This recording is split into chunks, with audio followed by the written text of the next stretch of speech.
You ever get that feeling like you're trying to access this amazing power, but forgetting the password or something? I think I get what you're saying. That's how this piece, having God within us, hit me. Yeah. Like, okay, I believe, but am I really plugged in? You know, Right. that's our deep dive today. It's a question that's resonated across time. Yeah. The text uses a powerful image for this, the story of Jesus calming the storm. Oh, that one always gets me. You've got those disciples on the boat freaking out with that megastorm, Right. waves crashing, wind howling, the whole bit. Makes you want to grab a life vest just listening to it. Yeah. Yeah.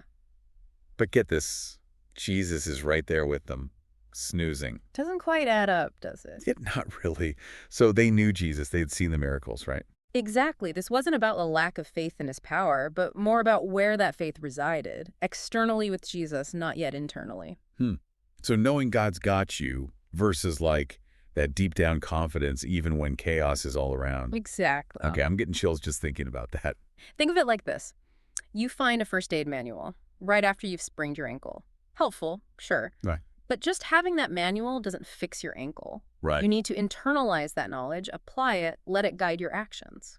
So believing God's with us is like the manual, but that peace and strength, especially in tough times, that's God within us. That's it. It's an internal shift. From simply knowing to a knowing that changes how we handle life's storms.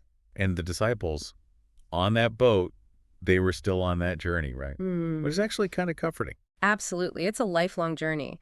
And the text dives deeper into this with other stories from the Bible. Let's get into it. I'm ready for some wisdom. It's like that whole with us versus within us idea. It plays out in all these Bible stories. Like Eve in the Garden of Eden. God was right there with them, actually walking in the garden. But she still gave in to temptation. Yeah. It's like God being with them wasn't enough to stop her from making that choice. It's not like she felt God within her, guiding her, holding her back. Right. And then there's David going up against Goliath. That scene. A young guy, sling in hand, facing down this giant warrior. How can he possibly win? But he just seems to know what to do. David's confidence, that wasn't just bravery. It was this unshakable belief that God wasn't only with him, but within him, guiding his actions. He felt that presence, and that's what gave him the courage to take on the impossible.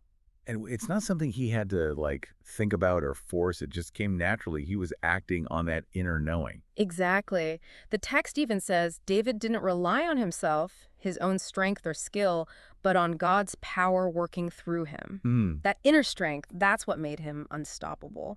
You know, it reminds me of a quote. I can't remember who said it, but it's something like, our biggest battles aren't fought with our fists, but with our faith.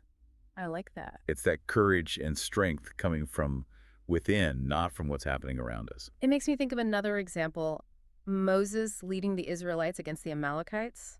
Talk about a battle of faith. Oh, yeah, with the whole raising his hands thing. Right. As long as Moses kept those hands up, God was working through him, and the Israelites were winning. But the second he got tired, lowered his arms, the Amalekites started gaining the upper hand. It's wild. Powerful imagery, isn't it? It's like when he was connected to that divine presence, that God within him, he could tap into that strength and act. Exactly. And that brings us right back to what we've been talking about, doesn't it? It's not enough to just have faith in something outside ourselves. It's about nurturing that faith until it's part of us, part of how we move through the world. That is powerful. So then, like, what's next? How do we actually cultivate this God within us experience?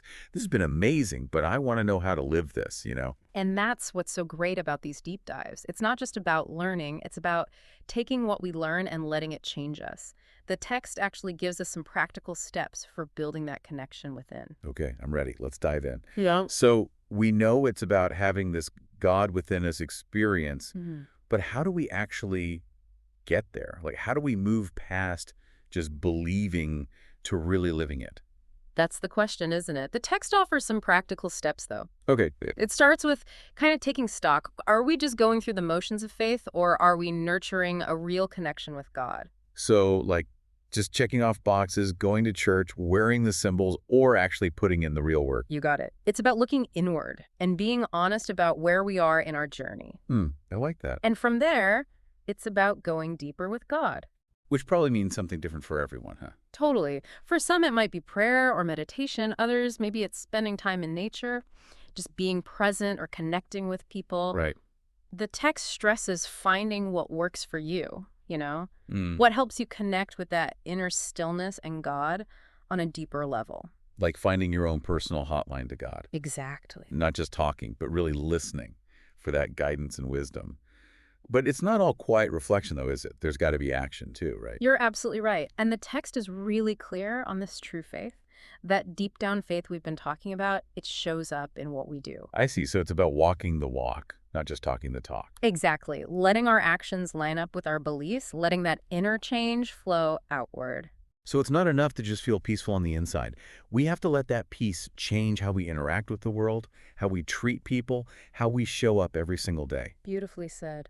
It's about letting that faith inspire us to be more compassionate, more forgiving, more loving in everything we do. So to sum it up for everyone listening, it's not just about having God next to us cheering us on. It's about bringing that presence deep inside, letting it change us from the inside out. And then letting that change flow out into the world, not just changing our own lives, but the lives of everyone around us. It's like that saying, be the change you want to see in the world. It has to start on the inside, from that connection with something bigger than us. Exactly. And if we can tap into that, if we can truly live that God within us experience, just imagine what's possible. The peace, the strength, the love we could bring into the world. It's pretty amazing to think about. It really is. It's something to think about as we go on our own journeys. Definitely. Well, thanks for joining us for this deep dive, everyone. Until next time, keep exploring, keep asking those questions, and keep diving deeper.